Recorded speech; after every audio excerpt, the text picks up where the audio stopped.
It is Easter Sunday morning, April 13th, 1879, in a hotel room in San Francisco. A businessman named Josiah Bacon is about to have a visitor. Bacon is one of the most hated men in America, and the people who hate him are, of all people, dentists. He works for a company that owns a patent, and for 13 years, he has crossed the country suing, spying on, and bankrupting any dentist who violates it. He has hired beautiful women to sweet-talk dentists into breaking the law. He has bribed servants. He has ruined careers. And on this quiet holiday morning, one of the men he ruined knocks on his door, walks inside, and shoots him dead. The patent Josiah Bacon died enforcing was not for a weapon, or a machine, or a medicine. It was for false teeth. A man was murdered over dentures. And no, that is not a figure of speech. It is a matter of court record in the state of California. Because here is the thing about false teeth. That pink and white thing sitting in a glass of water on your grandmother's nightstand has one of the darkest backstories of any object in your house. It is a story of grave robbers and battlefield scavengers, of enslaved people and desperate children, of a president's embarrassing secret, a tycoon's murder, and teeth that were secretly radioactive. Underneath it all runs one truth that has held for nearly 3,000 years. People will do almost anything to get their teeth back, and the lengths they went to quietly shaped medicine, war, class, and the smile on every face you pass on the street. But the story of false teeth does not begin in that San Francisco hotel room. It begins in the hills of central Italy, nearly 2,700 years ago. Around 630 BC, in the land we now call Tuscany, lived a people called the Etruscans. They were rich, they were sophisticated, and they were absurdly good with gold. And in their tombs, archaeologists keep finding something strange.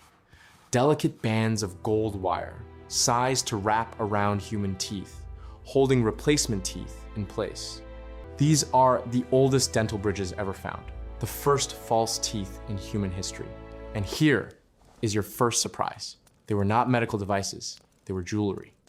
Every one of these appliances that scientists have been able to analyze belonged to a woman, a wealthy woman. And the teeth they replaced were not lost to decay or accident. The evidence suggests these women had perfectly healthy front teeth, deliberately pulled out on purpose so a goldsmith could install a gleaming gold band with a replacement tooth mounted in it.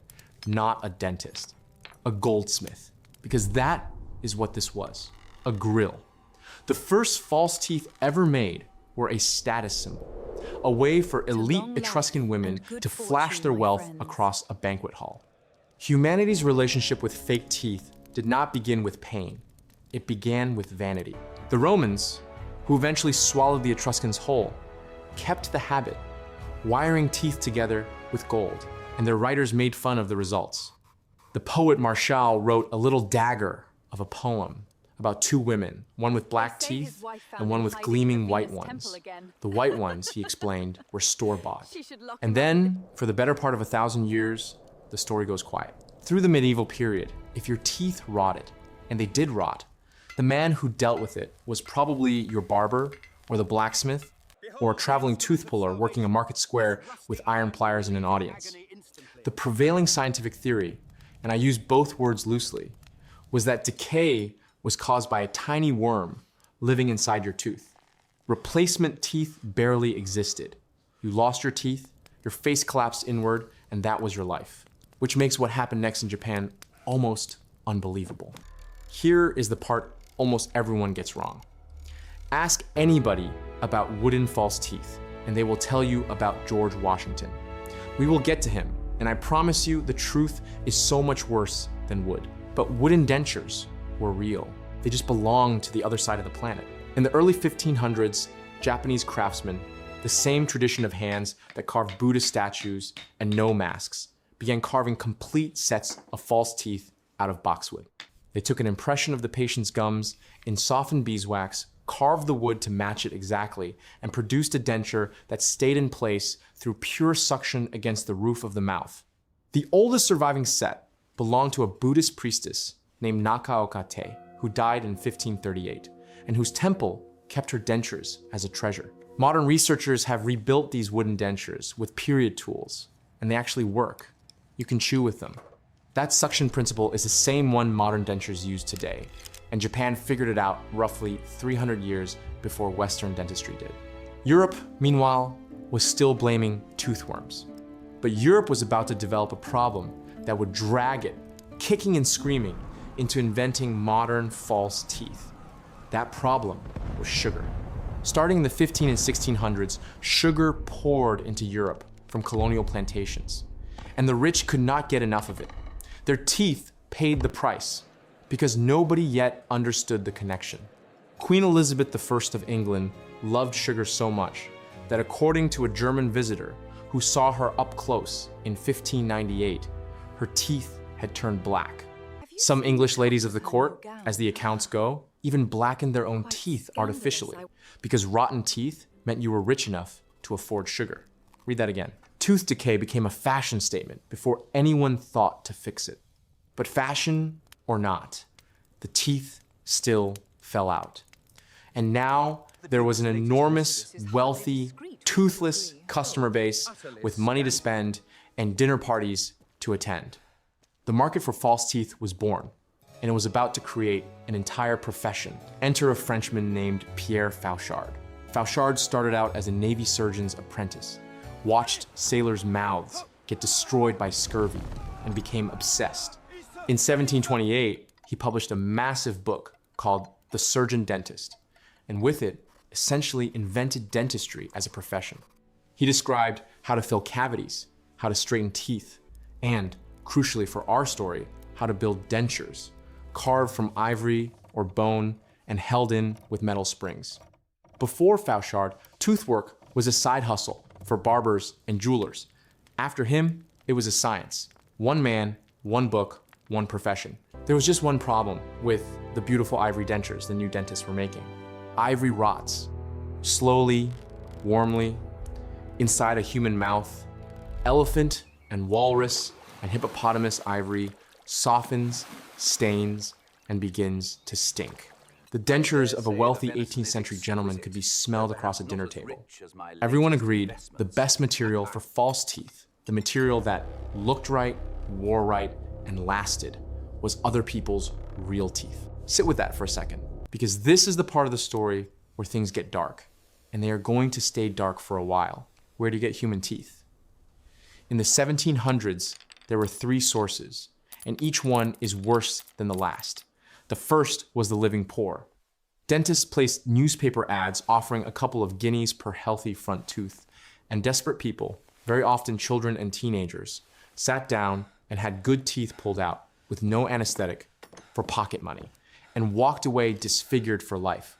Some surgeons went further and performed live transplants, yanking a tooth from a poor donor and immediately screwing it into the waiting socket of a rich patient.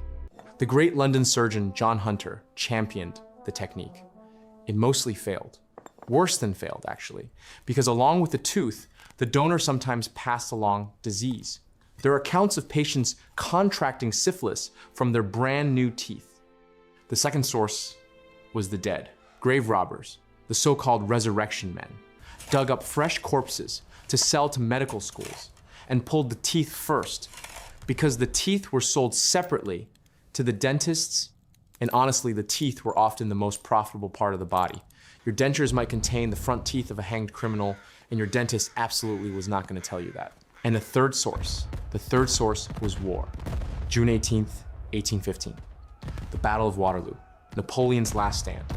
In a single day of fighting on a few square miles of Belgian farmland, close to 50,000 men are killed or wounded. Most of them are young. Most of them are healthy. And that means most of them have died with something valuable in their mouths. As night falls over the battlefield, figures begin moving among the bodies. Some are local peasants, some are surviving soldiers. Some are professional scavengers who traveled from England for exactly this moment, following the army the way gulls follow a fishing boat.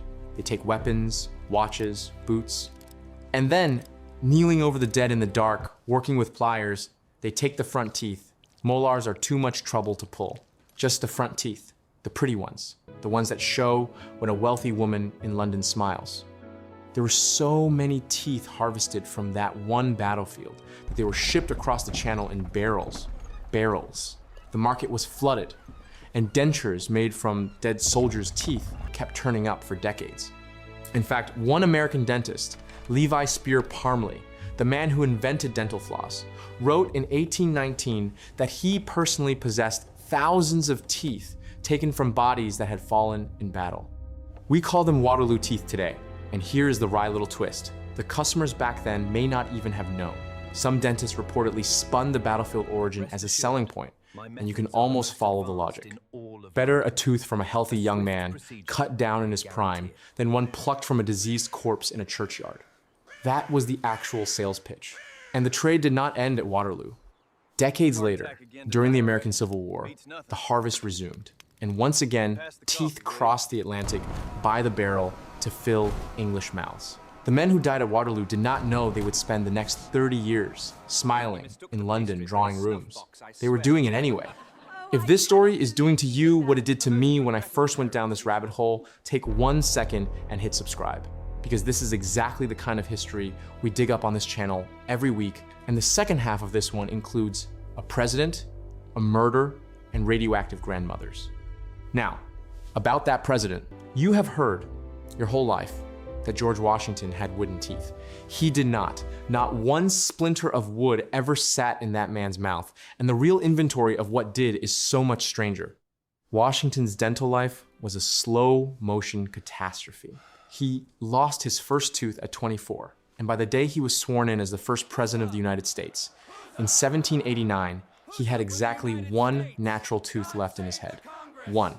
The most powerful man on the continent, standing on that balcony, taking the oath of office, was holding a full set of dentures in place around a single surviving tooth. Those dentures, and he went through several sets, were built from hippopotamus ivory, walrus ivory, cow and horse teeth, lead, brass, gold wire, steel springs, and human teeth. And here is where the story stops being funny. In May of 1784, Washington's plantation ledger at Mount Vernon records a payment of 122 shillings to enslaved people for 9 of their teeth. The entry says the teeth were bought on account of his dentist. Historians still debate whether those 9 teeth ended up in Washington's own mouth or in the dentist's general supply. The record simply does not say. But the transaction is right there in the ledger, in ink. And the price paid was a fraction of what that same dentist publicly offered free white customers for their teeth. Whatever else Washington's dentures were, they were a perfect little portrait of the world that made them. As for the wooden teeth myth, the best explanation is almost poetic. Ivory develops fine cracks, and Washington was fond of dark Madeira wine, which stained those cracks until the ivory took on a brown, grained, woody look. His own dentist wrote to him, scolding him that the dentures he had sent in for repair had turned black from port wine. The most famous fact about George Washington's teeth is really just a story about a man who would not quit his wine. As legends go, we could do worse. The escape from all of this horror, from the grave robbing and the battlefield pliers, came in stages. And the first stage began with a Frenchman who was simply disgusted by his own mouth. Alexis Duchateau was an apothecary who wore ivory dentures, and he could smell them rotting. Being an apothecary, he also knew that porcelain never rots, never stains, never absorbs anything. So in the 1770s, he tried to have a full set of teeth made of porcelain, and after early attempts shrank and cracked in the kiln, he teamed up with a dentist named Nicolas Dubois de Chaumont to perfect it, the world's first mineral teeth. And then, in a move you could see coming from space, the dentist claimed the invention as his own, patented it, fought off his old partner's lawsuit, fled revolutionary France for London, cut a supply deal with the Wedgwood Porcelain Company, and by 1804 claimed to have sold 12,000 sets. The apothecary got the idea, the dentist got everything else. Some parts of history never change at all. Early porcelain had problems. It was too white, it chipped, and it made an unholy grinding clatter when the wearer chewed. The man who finally fixed it was a London goldsmith named Claudius Ashe, who, as the story goes, was so repulsed by handling dead men's teeth all day that he spent the 1830s perfecting porcelain alternatives, largely so he would never have to touch a Waterloo tooth again. Disgust, it turns out, is one of the great engines of invention. But porcelain teeth still needed a base plate to sit in, and carved ivory bases were brutally expensive. False teeth remained a rich person's technology. What democratized them was rubber. In 1839, Charles Goodyear, an obsessive, perpetually bankrupt American inventor, discovered vulcanization, the process that turns gooey rubber into a hard, stable material. His brother Nelson patented a rigid version, vulcanite, in 1851, and dentists realized it was almost perfect for dentures. You could mold it precisely to a patient's gums, it was comfortable, it was durable, and above all, it was cheap. For the first time in human history, a working class person could afford a full set of false teeth. Dentists everywhere started cranking them out, and that at last brings us back to that hotel room in San Francisco. Because in 1864, the Goodyear Dental Vulcanite Company locked down the patent rights on rubber dentures and decided that every dentist in America owed them money. An annual license fee, plus a royalty on every single denture made.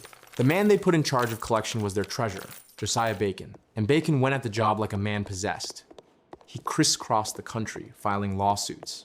He sent spies into dental offices. Dental journals called him the Mephistopheles of the whole skinning raid upon the dentists. One of his targets was a dentist named Samuel Chalfant, who refused to pay, and whose practice Bacon proceeded to destroy. Chalfant fled Delaware. Bacon pursued. Chalfant rebuilt in St. Louis. Bacon shut him down again. Chalfant fled all the way to San Francisco, and Bacon followed him there too, arriving in town to prosecute him and dozens of other dentists.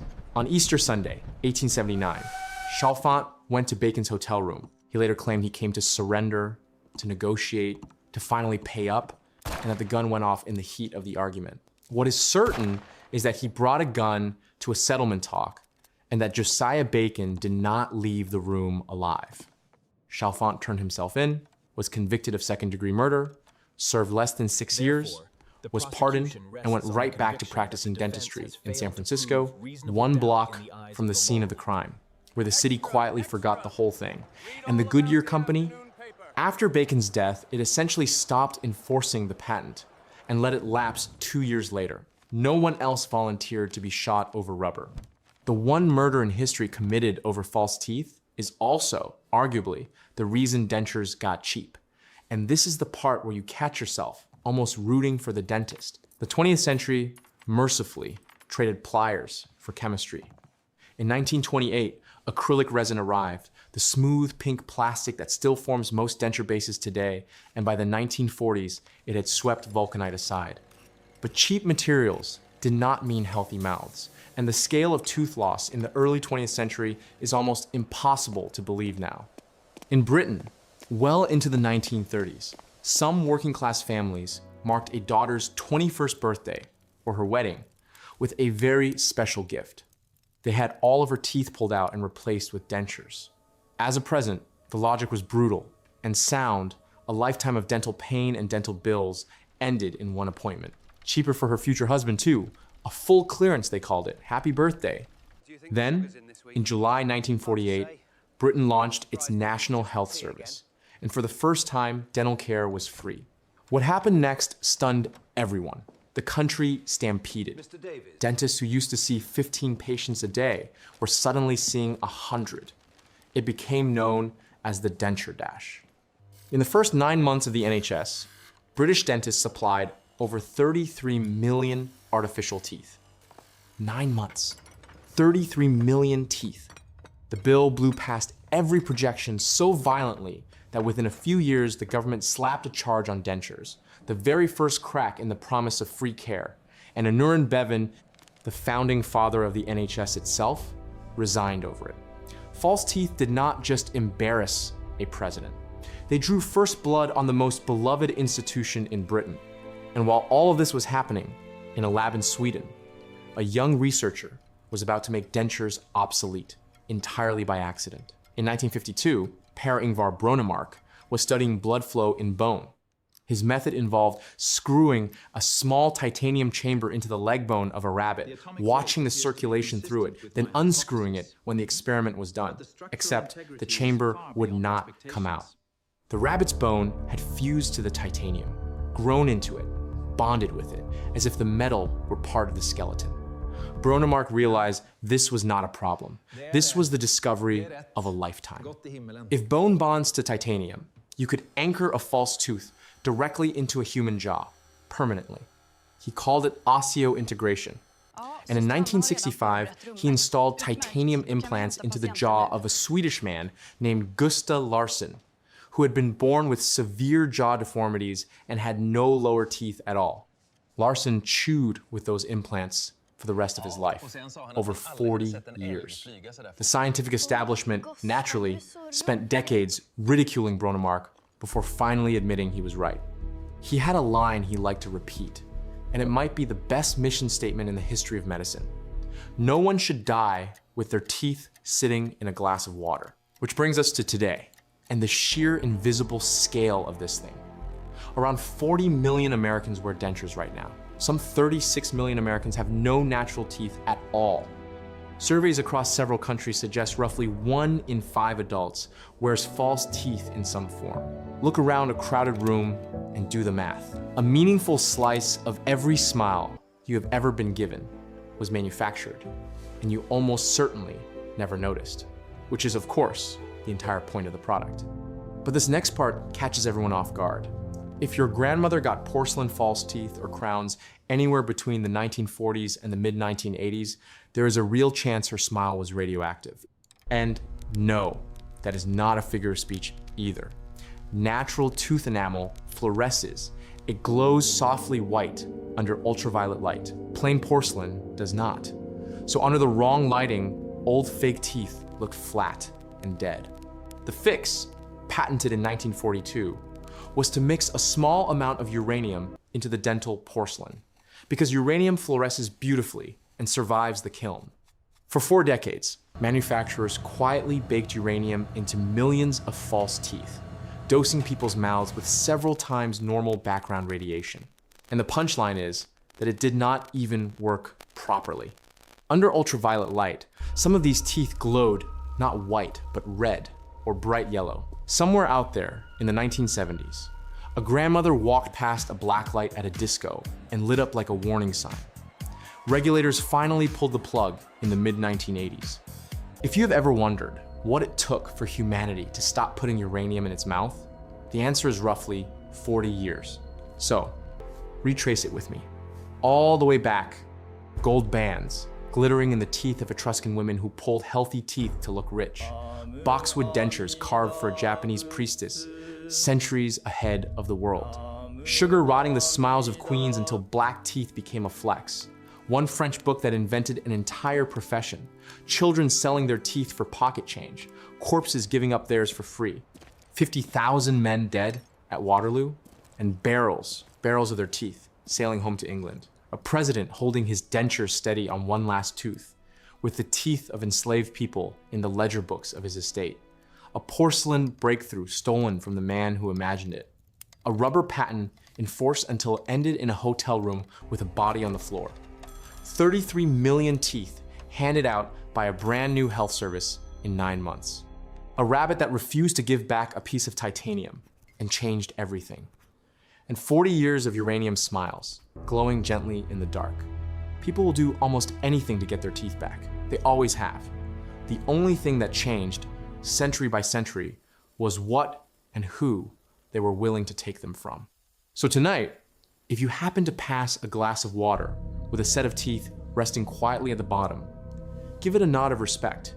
That humble object outlasted empires, embarrassed presidents, broke health budgets, and got a man killed. It earned its place on the nightstand